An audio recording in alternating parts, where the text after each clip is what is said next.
आएगा। Welcome to Pakistani father and son reaction में उम्मीद करता हूं आप सब खैरियत से होंगे, जाओगे, खुश होंगे, आबाद होंगे। मेरा नाम मुजाद है। मैं ना नदीम। यार भाई साहब, आज भारत ने सारे अपने बॉर्डर्स बांग्लादेश के साथ बंद कर दिए और भाई बांग्लादेश का ट्रकों पे माल सड़ता देख बांग्लादेशियों के पिछवाड़े सुलग उठे। भाई साहब, भारत ने नुकसान देना शुरू कर दिए ना कर यार, हाँ ना, क्या बोल रहे हो यार। उनका तो माल इन दिनों में बड़ सर्दियों का हर कपड़ा छपड़ा हर चीज जाती है बाहर। माल रोडों पे सड़ रहा है। अब उनका वॉच करते तो देखेंगे, तभी आइडिया लगेगा आखिर किस तरह से भाई सब इनका माल रोडों पे सड़ रहा है। कौन ऑन करते स्टार्ट। ऐसा देश जो कभी एशिया की गारमेंट फैक्ट्री कहलाता था, आज वही देश अपने ही हाथों से अपनी अर्थव्यवस्था को आग में झोंकता नजर आ रहा। सड़कों पर हिंसा, फैक्ट्रियों पर ताले, ट्रकों में भरा माल सड़ रहा और विदेशी कंपनियां चुपचाप बांग्लादेश से मुंह मोड़ रही हैं। और इस पूरे खेल में एक ऐसा देश है जो बिना एक गोली चलाए सबसे बड़ा फायदा उठा रहा। मुझे कई लोगों ने बोला सर बांग्लादेश को कवर कीजिए, इसका एक्चुअल रीजन क्या है। चाइना पीछे से सपोर्ट कर रहा है, CIA सपोर्ट कर रहा है, ISI सपोर्ट कर रहा है ताकि आप रिएक्ट करें।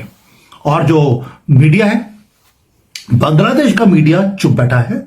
अगर उन्होंने बोलने की कोशिश करी मोहम्मद यूनिस के खिलाफ, आप सोच के देखिए क्या किया, उनके ऑफिसेस को जला दिया। कि Hindu burnt alive in Bangladesh, जिंदा जला दिया एक हिंदू को बांग्लादेश में। ये सब आप देख चुके हैं। मीडिया ने कई बार आपको ये बताया है कि बांग्लादेश में ये सब चल रहा है। ये देखिए सब, no compromise with India and its collaborators. यहां पे देखिए पूरी भीड़ की भीड़, पूरा हुजूम सामने आ गया।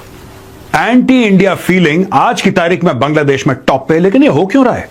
लिखते रहे, लेकिन लोगों को ये सच्चाई पता है, लोगों को मालूम है कि बांग्लादेश जो बना उसमें सारी गलती जो है वो उस वक्त की हुकूमत, उस वक्त की मिलिट्री एस्टेब्लिशमेंट और सिविलियन गवर्नमेंट की थी पाकिस्तान की, जिन्होंने के बांग्लादेश के लोगों का जीना हराम किया हुआ था। वैसे जीना हराम तो हमने उस कम्युनिटी का कर रखा है जिन्होंने पाकिस्तान बनने में हिस्सा लिया, ताकि वो चिकन नेक जो है वो बिल्कुल खुल जाए और वो इंडिया का हिस्सा बन जाए। दूसरा ये है कि नीचे जहां म्यांमार के साथ जो बॉर्डर है वहाँ भी काटेंगे ताकि ये जो रोहिंग्यास है ये जहाँ जहाँ इस वक्त सेटल्ड है उनको बुला के वहाँ सेटल किया जाए, एक ऑटोनोमस रीजन बना दी जाए, not of Bangladesh but of Myanmar. वो देश है भारत। दरअसल बांग्लादेश के हालात इन दिनों बेहद गंभीर है। राजनीतिक अस्थिरता, कट्टरपंथी हिंसा और कमजोर कानून व्यवस्था ने देश की रीढ़ तोड़ दी है। ढाका के आसपास के इलाके, गाजीपुर, सावर, नारायणगंज, जो कभी टेक्सटाइल इंडस्ट्री के सबसे बड़े हब थे, आज वहाँ सन्नाटा परस गया है।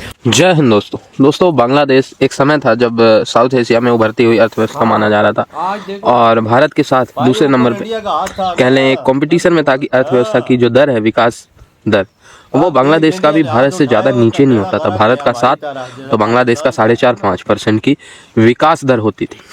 मैं ये बात कर रहा हूँ आपकी 2017-18 के आसपास की बात कर रहा हूँ। उस समय बांग्लादेश बहुत तेज़ी से ग्रो कर रहा था और टेक्सटाइल इंडस्ट्री यानी जो कपड़ा है, ये सारी चीज़ें, ये तो भारत से शिफ्ट होकर बांग्लादेश में जा रही थी। चीप लेबर और सारी चीज़ें, स्टेबिलिटी, ये सारी चीज़ें बांग्लादेश में भारत से भी अच्छी थी, हम कह सकते हैं। स्टेबिलिटी तो नहीं, पर चीप लेबर और ये सब, शांति भी थी। लेकिन दोस्तों आज के डेट में माहौल ये है कि सारी की सारी जो फैक्ट्रीज है टेक्सटाइल के, वो बंद हो चुकी है क्योंकि सड़कों पे उतरे हुए हैं जिहादी और सड़क जाम है। माल जो भेजना है एक जगह से दूसरी जगह, वो पिछले 1 साल से अस्त व्यस्त है। तो ऐसे में जो टेक्सटाइल की मार्केट है वो बांग्लादेश से बंद हो के भारत में शिफ्ट हो रही है। भारत में सिर्फ इस महीने की बात करूं तो 10% की वार्षिक वृद्धि हुई है टेक्सटाइल इंडस्ट्री में, और ये 10% वही हुई है जो बांग्लादेश से कट होके कहीं और जा रहे थे, वो भारत में आ गए। तो ये खबर बांग्लादेश के लिए अच्छी नहीं है, साथ ही साथ पाकिस्तानियों का भी इस पे रोना लगा हुआ है। चाहे वो बांग्लादेश के लोग हों जिन्होंने आखिर तंग आकर हमसे अपनी जान छुड़ाई, चाहे वो अहमदियाज हों जिनको हम आज भी मारने पे तुले रहते हैं, और जहां कहीं मौका मिलता है तो ना सिर्फ ये कि उनकी कब्रें तक तोड़ दी जाती हैं, मतलब जब जिंदा होते हैं तब तो अब जाहिर है कि उनको हम जीने नहीं देते, लेकिन उसके मरने के बाद भी हम उनको चैन से नहीं रहने देते। ये भी एक सभी को पता है और सभी को मालूम है।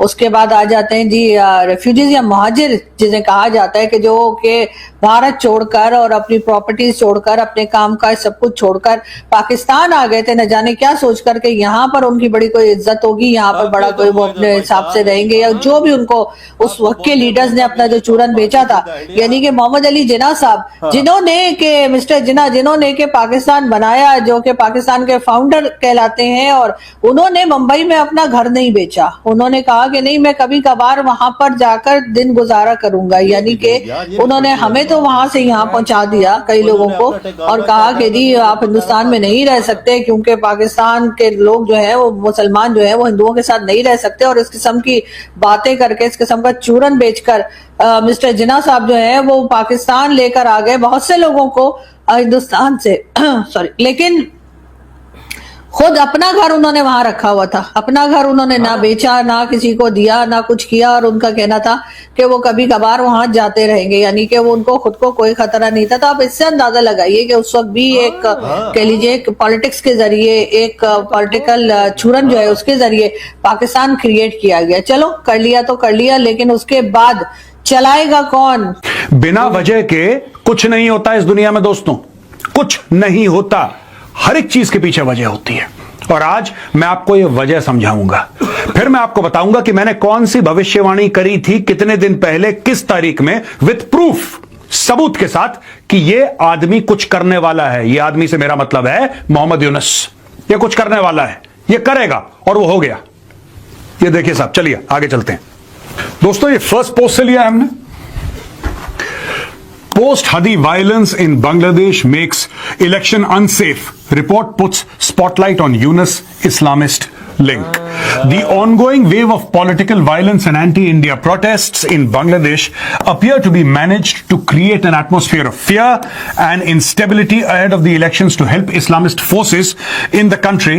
Sources tracking development on the ground told CNN News 18. Sources have said that vested interests are deliberately worsening the security situation in Bangladesh to delay elections by building a narrative that elections are unsafe. They added that such a delay would allow radical elements to consolidate themselves in the country.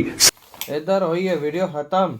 अंदाजा लगाओ, माल साट रहा है भाई साहब, इस time माल साट रहा है, ट्रकों के ट्रक लगे हुए हैं उधर के रोडों पे। भारत का बॉर्डर बंद है भाई, बॉर्डर बंद है। अब आए ना साले हरामजादे औकात पे, किस तरह से चीखे मारे कि हमारा माल सड़ रहा है। माल भारत आने दो, हमें भारत में माल बेचने दो भाई। फैक्ट्री को लग गए नहीं सारे ताले, और जो ट्रकों में माल पड़ा हुआ एक साल से ट्रकों में हर चीज पड़ी हुई है, वो तो पड़ा हुआ है, लेकिन फ्रूट वगैरह भी तो होता है, और चीजें भी तो होती हैं जो खाने पीने की होती हैं, वो भी तो माल गल सड़ रहा है। ये तो नहीं है सिर्फ कपड़ा ही है। बिल्कुल एक देश कपड़ा तो नहीं बेचता है ना सर, और भी बड़ी चीजें यार देता है, वो भी गल सड़ रहा है। बिल्कुल कपड़ा तो नहीं है गलता सड़ता, कपड़ा तो चलो 2 साल पड़ा रहा है, उसका घंटा फर्क नहीं पड़ेगा, प्रॉपर पैकिंग। अरे वजह तो हालात देखना यार, उधर हालात क्या बने हुए हैं। उधर हालात ऐसे हैं कि लोग सड़कों पे निकला हुआ, सड़कें जहाँ में सब कुछ हर चीज रुकी हुई है। इधर इंडिया ने सारे बॉर्डर अपने बंद कर रखे, माल किधर जाए? इंडिया के रास्ते से उसका माल जाता है ना,